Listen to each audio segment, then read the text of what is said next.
Today we have gathered here to do Sri Ganesha Puja.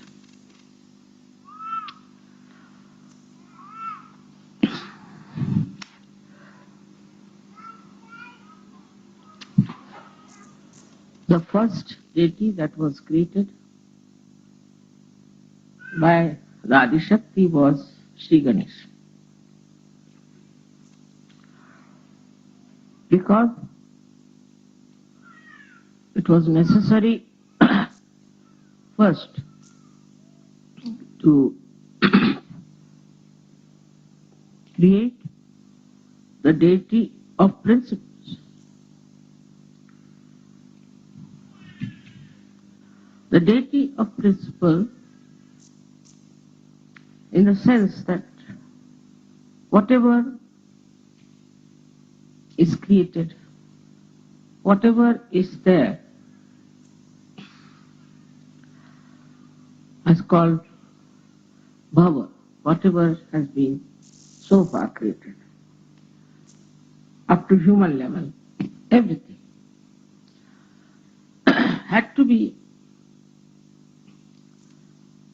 through the implanted mechanism of energy.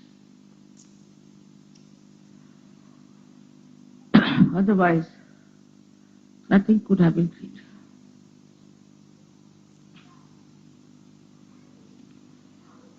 If you go into the matter, say sulfur dioxide, then sulfur and oxide go on deep into it till you reach the state when it is a molecule. Then you see these atoms of sulfur and oxygen, they oscillate. They oscillate with a frequency. There are three types of frequencies they use. Now imagine in the molecule, think of it. In the molecule of a substance, there is an energy which is active. Now one may say that why should be in matter there is energy? One can ask a question, why there should be energy in matter?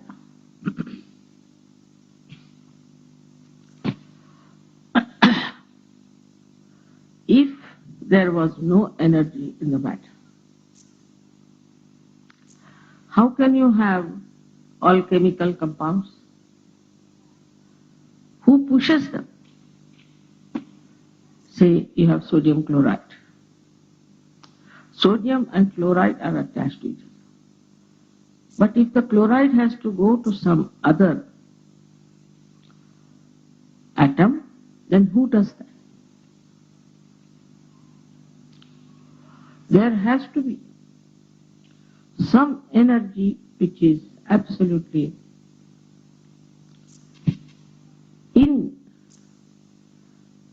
built into matter. Now we may say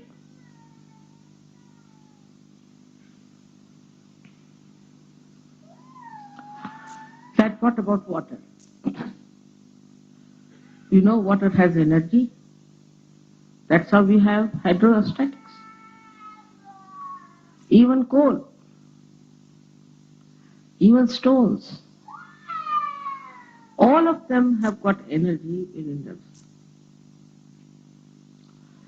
And it is all controlled by the principle of Sri Ganesh.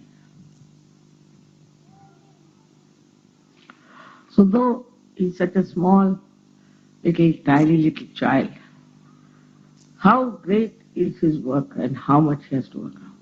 Now from matter you move, say, to living plants, then to animals, then to human beings.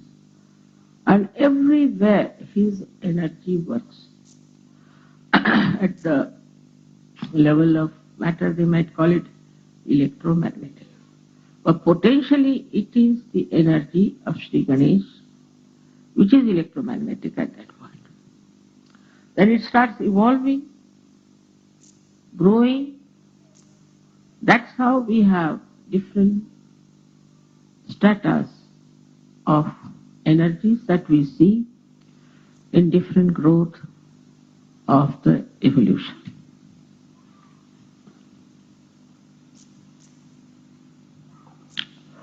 In the human being,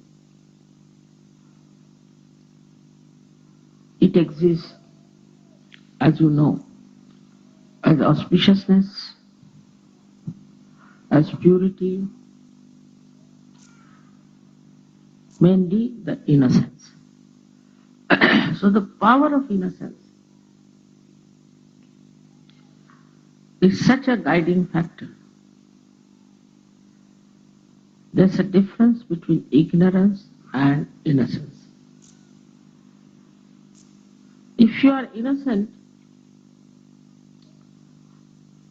then to you nothing is important except for love. For an innocent person who is not conditioned, who is not egoistical, who is not so-called mature, it is the love that it understands.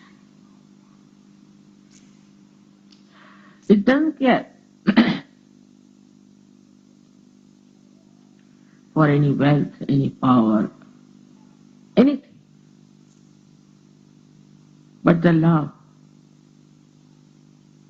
that it can feel the pure love of a person.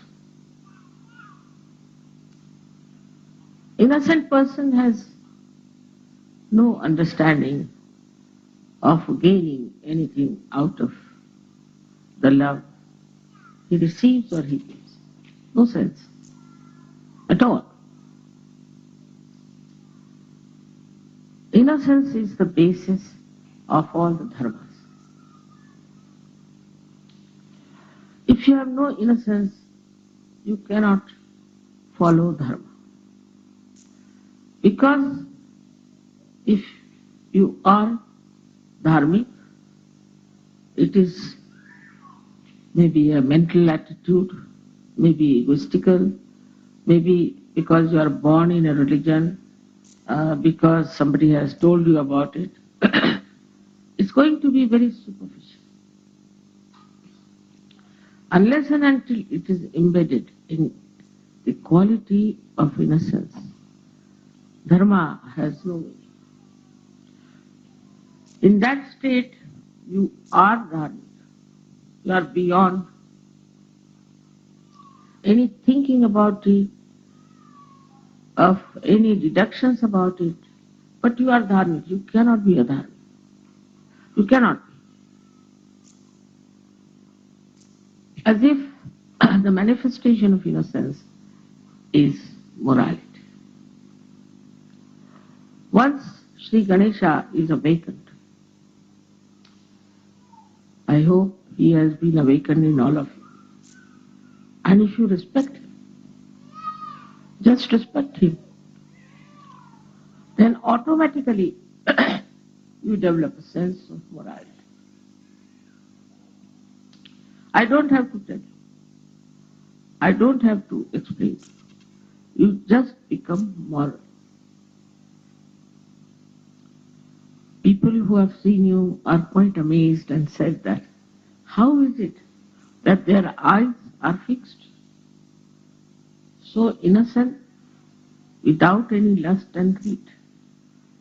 Is the light of Sri Ganesha from the back agya, front agya, is Jesus Christ, who is the manifestation of Sri Ganesha.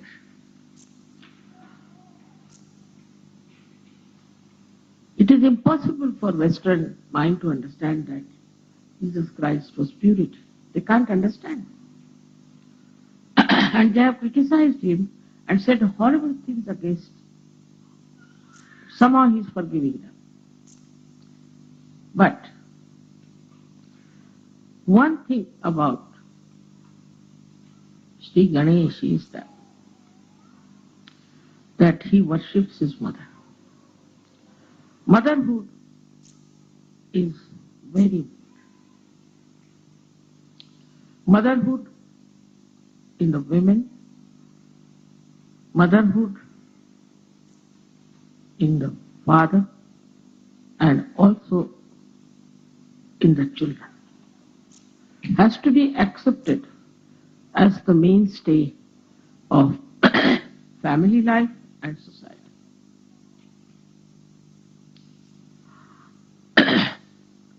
The ordinary life of a human, very simple, innocent, simple people, revolves around the mother. It revolves. But the mothers have to be mothers. As Sri Ganesha is so much surrendered to his mother, and who is his mother is Adishakti. He does not know anybody else, just knows his mother. This is extremely important in search. As we say, there is immoral human beings. They are doing immoral things. Because they are committing sin against the Adishakti. Committing sin against Ganesha he may be forgiven. But committing sin against the Adishakti, it encompasses a very big area where we start seeing how we are committing the sin against the Adishakti, which ultimately Sri Ganesha punishes. Ultimately. Actually, the Adishakti doesn't punish anyone. The deities only punish them.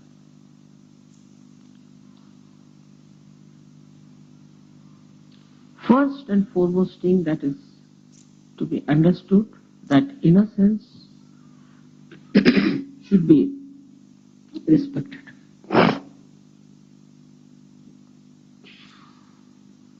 Looked after, nourished, and protected.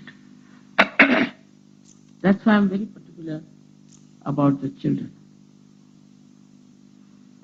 Children should not be exposed to the world. We should not try to make photographs out of our children and expose them in a newspaper or give them for advertisement or anything. It's a very wrong idea to expose your children.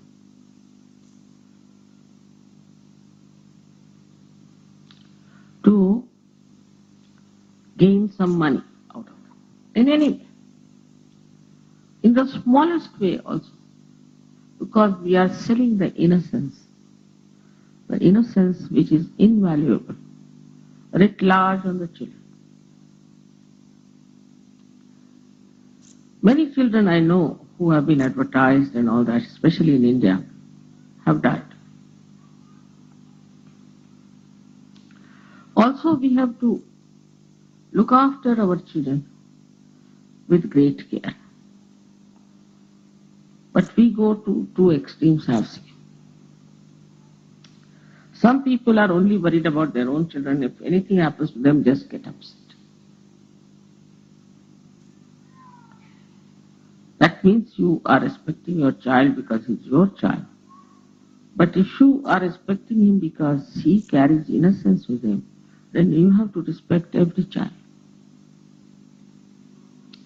And understand every child. What they talk, what they say, how they behave. Luckily, you all have got children now who are born realized. It's such a great thing, such a blessing.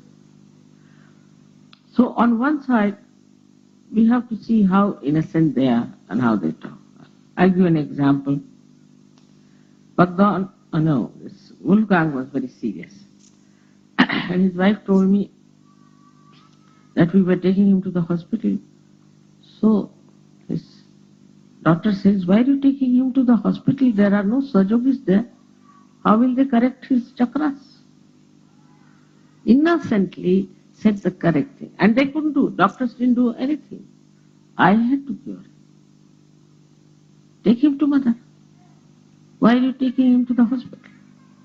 They see the right point and say the right thing because they're innocent, and innocence means they have pure attention. Pure attention for anything you need. Say music, for art, for anything you have to have pure attention. And that comes through your innocence. Say a person who is an artist and who is very money oriented, say for example, a person who is doing some paintings and all that. His art cannot become eternal art, cannot. That's why we see in modern times, whatever art is created, it just comes and goes. It has no eternal value. Same with the modern music that they are having. The same thing is happening. It comes and goes, and no one knows where it has disappeared. Behind it is money orientation. And that money orientation results into a kind of a creation It is not perfect.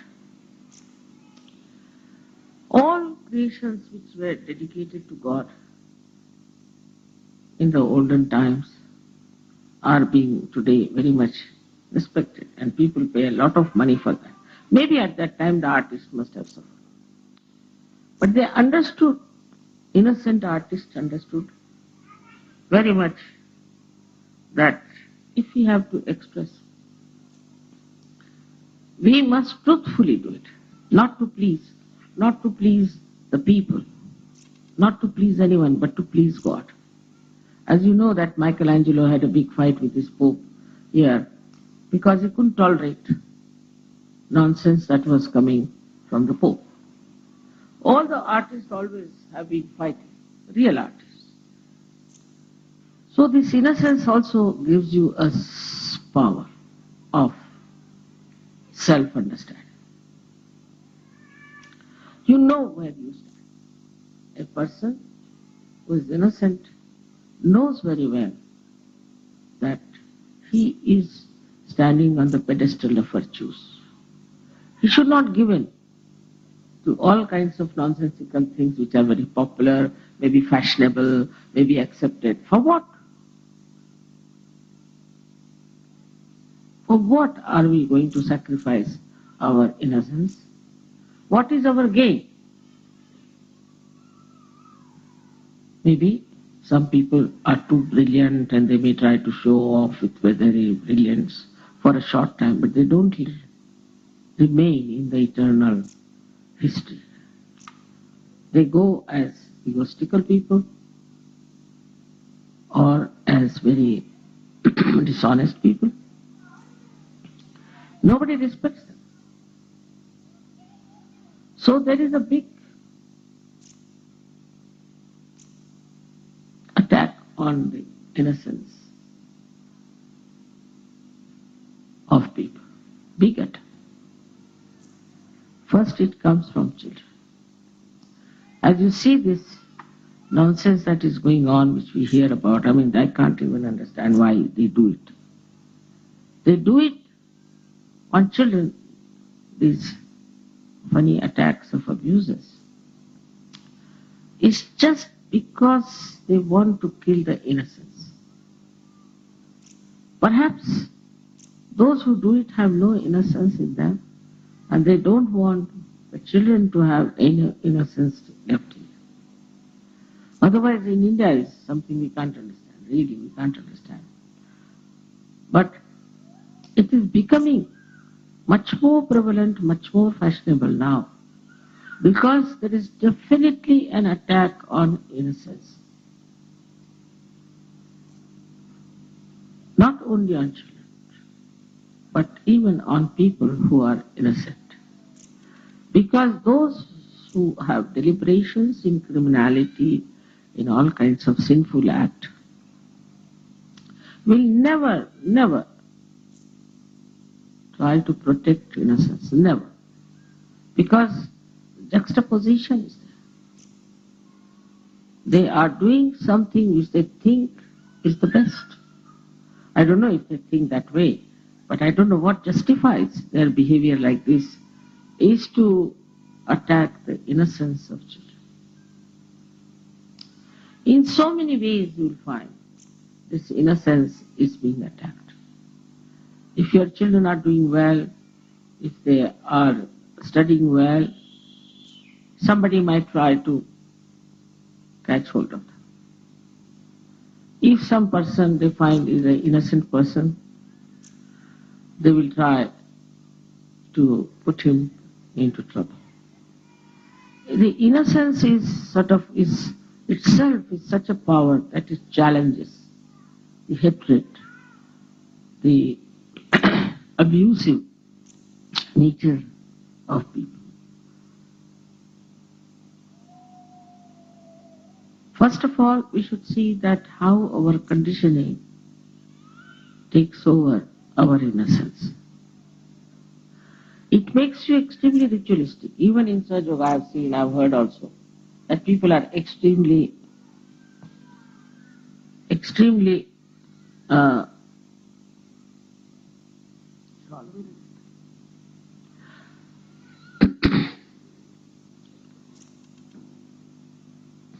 ritualistic. Now the ritualism is like this, that you have to say something 3 times, you say 3 times, 7 times, like tied up people. I've seen some Sahajogis like that. And some Sahajogis, I think they must be brutish, get frightened with me. What is there to be frightened of me? Because they are brutish, they are getting frightened. Otherwise, why should you? I love you all, and you won't find more a greater mild guru than myself. I don't think so. But they are afraid. Even if you look at them, they'll not smile, they'll be afraid. What wrong have you done? You have become Sahajogis. They are so ritualistic in everything. So one should understand the difference between a protocol and ritualism. Our innocent child knows the protocol. I remember there was a child who came to see me in Oxford. And I said, let's go upstairs. So it was a small little staircase of wood. He said, what? Is she going to go up without a red carpet? This came into his head. So for children, you see, innocent children, the worship, everything is not ritualistic. It is heartfelt. You feel it from the heart. How to do the worship. How to show your love. This very sweet way an innocent person does it. Why? A person who is very ritualistic, he may even beat another person because, why did you do this? You should not have put camphor in it. Why did you put the camphor? So it's very wrong. There's nothing wrong. If you do it with your heart, with your open heart, innocently, anything is all right. It is the open heart which is necessary, not the closed heart. Why did you do it? Why did you do it? Where did you see it? What happened? Nothing. Now you are in the kingdom of God. And here there are no such rules and regulations that you should be ritualistic. But everything has a double style. Now I say you need not be ritualistic. Once I went into an ashram, I found everything was just like a pigsty. I said, what's this? Is this an ashram? Or what is it?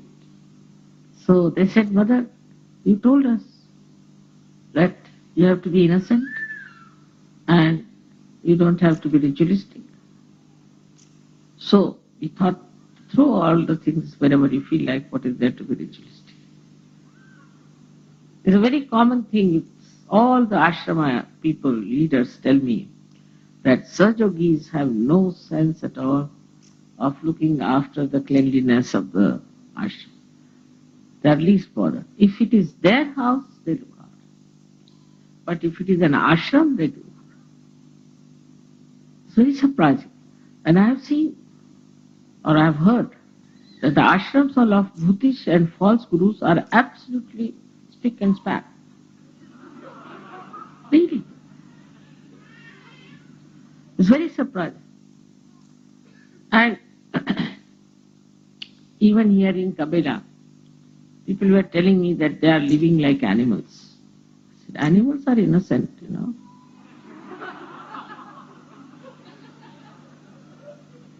You go into a jungle. Now, I don't know, we are going to take you this time into a jungle. You will have no smell, no horrid things to see, nothing. It's very clean, spick and span, all the time. But you put one human being, you will immediately know there has been a human being. They have their own systems of keeping things clean. Even the tiger, who is an innocent, up to animal stage you are innocent. He has his own styles. I don't know if you know about a tiger or not, but a tiger will kill an animal because he has to eat after all. He's supposed to only eat animals, he doesn't eat grass. What to do? He's not a vegetarian. God has made him like that. So he accepts. Now he goes and kills the cow or anything. Then he leaves his kill there for the blood to ooze out. Nobody will touch that. Nobody. Because he is really the king, not out of fear, but a protocol. Then next day he goes, he eats, then his family eats and all that, and finished for the whole month. They come out. Then the lower animals start going there. Like you have, I don't know what you call them. I miss in English. I don't know if they have leopards. Leopards and all these animals come out. And they start eating. Then even lower and lower till the birds. Still the crow, they stay back. Last are crows. Can you imagine? Such a system there. They go all the way from Siberia to Australia. How do they manage? Think of it. What gives them direction is innocence. And the innocence is magnet. It's a magnet. Actually, it's a magnet. In a human being, you do not find a magnet because it has now evolved so much, but it starts just like a magnet. So they know which is north, which is south, east and west. Even a little bee, you find, and put a mark on it. It goes to the place from where it has come. How does it find? Its own way. Is the innocence is like a magnet, acts like a magnet. Even in the fishes. Just imagine how fishes have direction. We don't have. I mean, human beings can be lost. Many times I am lost with so many drivers I've had.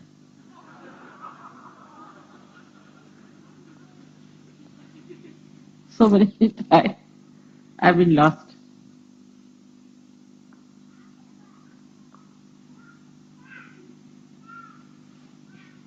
But animals never. You know, if you take a dog and you don't want the dog, you leave him about, say, 50 miles away, he'll come back. How does he find the way? So, their qualities which are built in within them through their innocence are actually the qualities of electromagnetic force and also pranava. That is, when electromagnetic force is charged with Ganesha's principle. That's why they are so systematic. They are so clean. They are so sensible.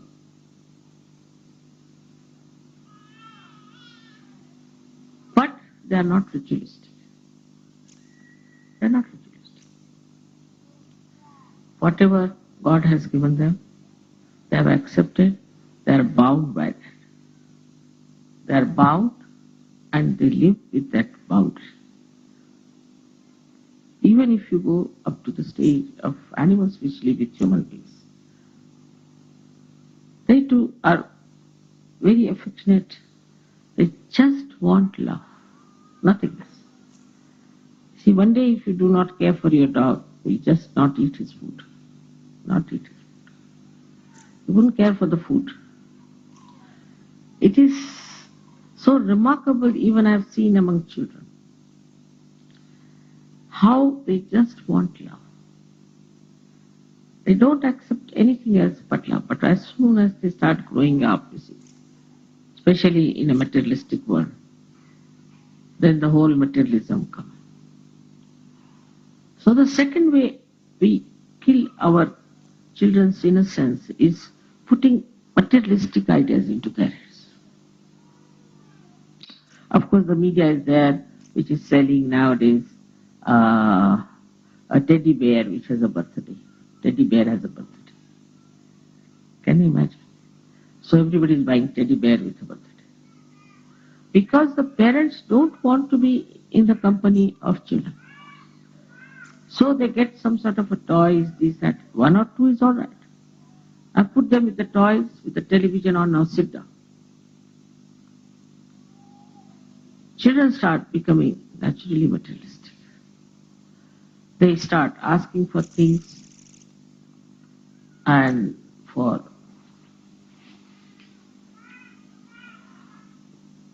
demands of such kind that sometimes one is surprised. You take a Western child to the market and you had it. But you take Indian children, they'll never take anything. Really, it's so difficult to make them, at least I've seen my own grandchildren and others. You take them, it's a headache to buy even another pair of shoes for them. No, but we have one, why do you want to buy another? Baba, that will go give way. No, we can come here. How? We can come in the car or else we can walk. But we will have no shoes. Nothing. One is all right. Why to have two? You give them money, they'll buy one small little thing and come. You see, it is the whole tradition of materialism which has brought this innocence to a stop. Then a child starts growing in the same materialistic way. He starts judging people like how many cars you have. They are so stupidly materialistic that I went to Boston and the television people asked me how many Rolls Royces you have. I said, I don't have any. They said, we are not interested, you are not in the business. This is what is now the mind of people in the West who have grown up. But even the children, today they want this, tomorrow they want that. All the time there's a competition for materialistic things. Asking for this, asking for that.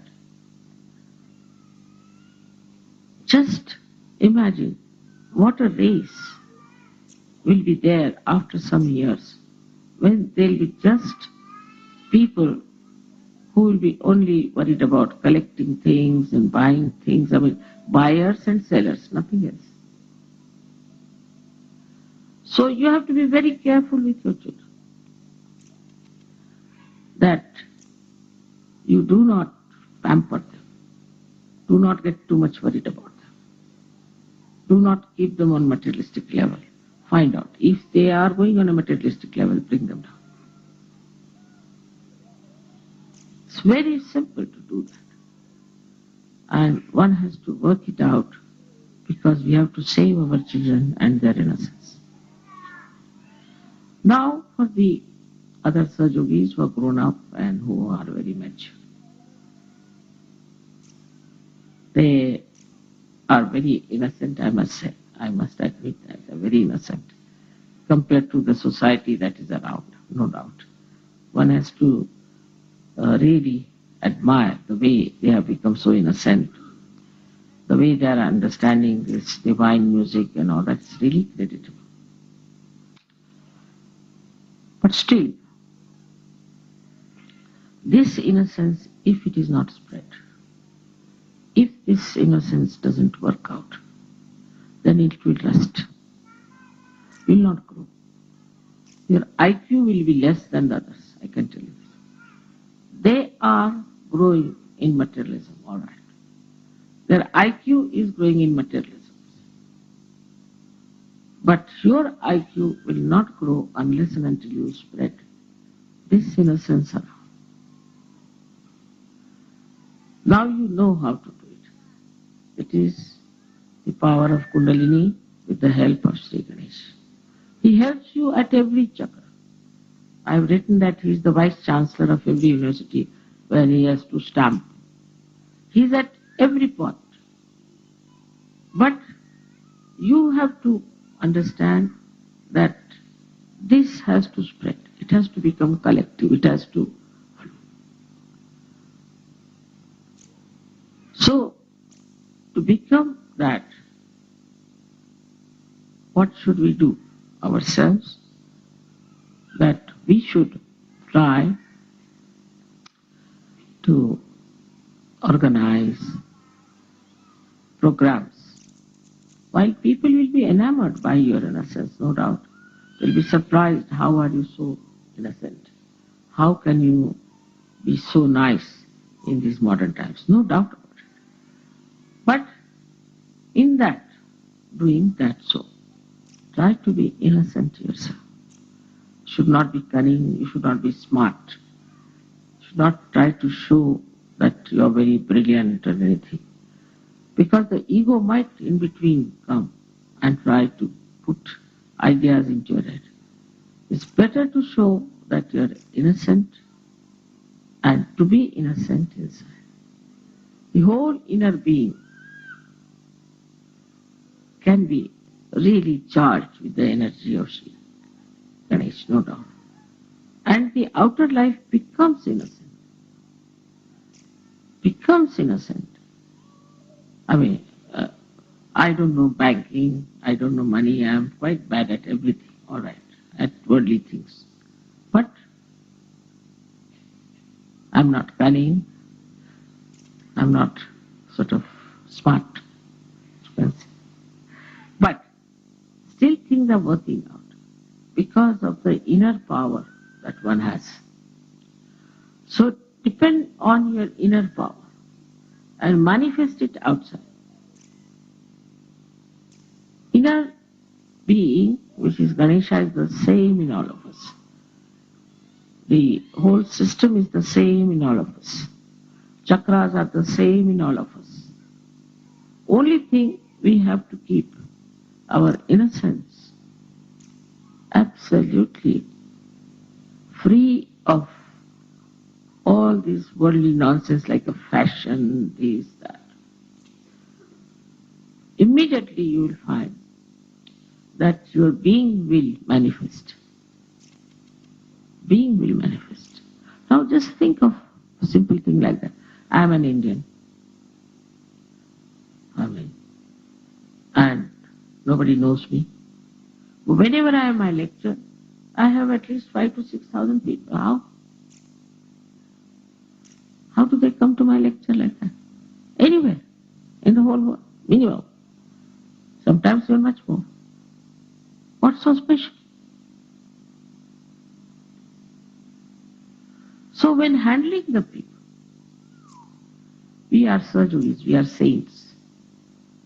We have to talk to them like saints. We have to behave like saints.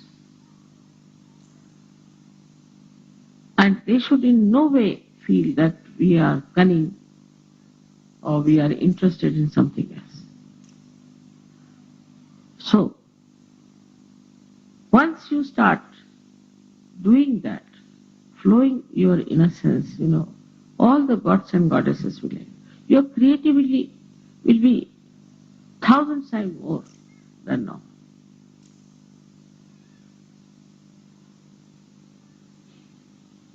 Everybody has to think how we are going to spread it. Like I was happy to know that in America, of all the places, they have got hold of the senators. Very good idea. Let us see if it works.